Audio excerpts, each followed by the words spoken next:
बाबा, ओ बाबा, बाबा, 3 दिन रह गए हैं कुर्बानी वाली ईद में, हमें भी गोश्त मिलेगा ना? बाबा कहने लगा, हाँ हाँ, क्यों नहीं, बिल्कुल मिलेगा। बच्ची कहने लगी, बाबा लेकिन पिछली ईद पर तो किसी ने भी हमें गोश्त नहीं दिया था, अब तो पूरा साल हो गया है गोश्त देखे हुए भी। बाबा ने कहा, नहीं शाजिया, अल्लाह ने हमें भूखा तो नहीं रखा ना। मेरी प्यारी बेटी, हर हाल में अल्लाह का शुक्र अदा करना चाहिए। डॉक्टर साहब कुर्बानी के लिए बड़ा जानवर लेकर आए हैं और मास्टर जी भी तो बकरा लेकर आए हैं ना। हम गरीबों के लिए ही तो कुर्बानी का गोश्त होता है, अमीर लोग तो सारा साल गोश्त ही खाते हैं। खैर, आज ईद कुर्बान पर मौलवी साहब बयान फरमा रहे हैं कि कुर्बानी में गरीब मिस्कीन लोगों को नहीं भूलना चाहिए, उनके बहुत हुकूक होते हैं। शाजिया का बाप भी नमाज अदा करके घर पहुंच गया। घंटा भर इंतजार करने के बाद शाजिया बोली कि बाबा अभी तक गोश्त नहीं आया। बड़ी बहन राफिया बोली, चुप हो जाओ शाजी, बाबा को तंग क्यों कर रही हो? वो चुपचाप दोनों की बातें सुनता रहा और नजरअंदाज करता रहा। काफी देर गुजरने के बाद जब कहीं से गोश्त नहीं आया तो शाजिया की माँ बोली कि जी सुनिए जी, मैंने तो प्याज और टमाटर भी काट दिए हैं, लेकिन कहीं से अभी तक गोश्त नहीं आया। कहीं भूल तो नहीं गए हमारी तरफ गोश्त भिजवाना? आप खुद जाकर मांग लें। बाप बोला कि शाजिया की माँ, तुम्हें तो पता है आज तक हमने कभी किसी से कुछ मांगा ही नहीं, अल्लाह पाक कोई ना कोई सबब पैदा करेगा। दोपहर गुजरने के बाद शाजिया के इसरार पर पहले डॉक्टर साहब के घर गए और बोले, डॉक्टर साहब मैं आपका पड़ोसी हूँ, क्या कुर्बानी का गोश्त मिल सकता है? ये सुनना था कि डॉक्टर साहब का रंग लाल पीला होने लगा और हिकारत से बोले, पता नहीं कहाँ कहाँ से आ जाते हैं गोश्त मांगने, और तड़ाक से दरवाजा बंद कर दिया।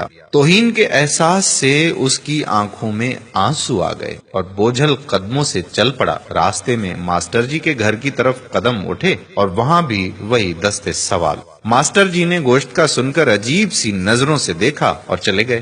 थोड़ी देर बाद बाहर आए तो शापर देकर जल्दी से अंदर चले गए, जैसे उसने गोश्त मांगकर बड़ा गुनाह कर दिया हो। घर पहुंचकर देखा तो सिर्फ हड्डियां और चर्बी। खामोशी से उठकर कमरे में चले गए और खामोशी से रोने लगे। बीवी आई और बोली कि कोई बात नहीं, आप गमगीन ना हो, मैं चटनी बना लेती हूँ। थोड़ी देर बाद शाजिया कमरे में आई और बोली, बाबा हमें गोश्त नहीं खाना, मेरे पेट में वैसे भी दर्द हो रहा है। ये सुनना था कि आंखों से आंसू गिरने लगे और फिर फूट फूट कर रोने लगे। लेकिन रोने वाले वो अकेले नहीं थे, दोनों बच्चियां और बीवी भी आंसू बहा रहे थे। इतने में पड़ोस वाले अकरम की आवाज आई, जो सब्जी की रेड़ी लगाता था। अनवर भाई दरवाजा तो खोलो।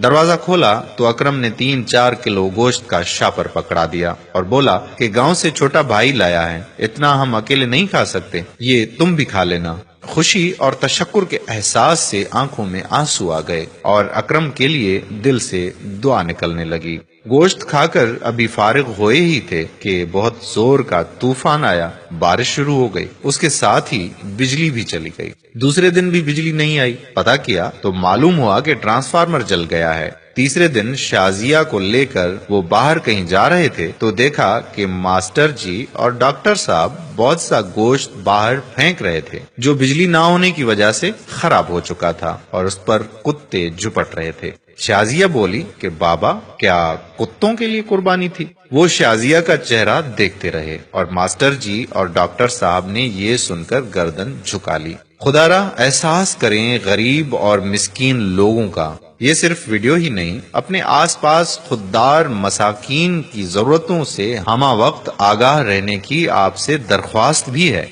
इस कुर्बानी पर अपने पड़ोस में खुददार मसाकीन को भी जरूर उसका हिस्सा दें ताकि वो आपके लिए दुआगो हों। आज की हमारी ये वीडियो अगर आपको पसंद आई है तो अपने दोस्तों के साथ भी शेयर कर दीजिए और साथ साथ हमारे YouTube चैनल प्यारा इस्लाम को सब्सक्राइब करें और Facebook पेज प्यारा इस्लाम को लाइक करके फॉलो कर दीजिए ताकि हम ऐसी मजीद मालूमाती और दिलचस्प वीडियोस आप तक पहुंचाते रहें। जज़ाकल्लाह खैरा। अस्सलाम वालेकुम व रहमतुल्लाहि व बरकातहू।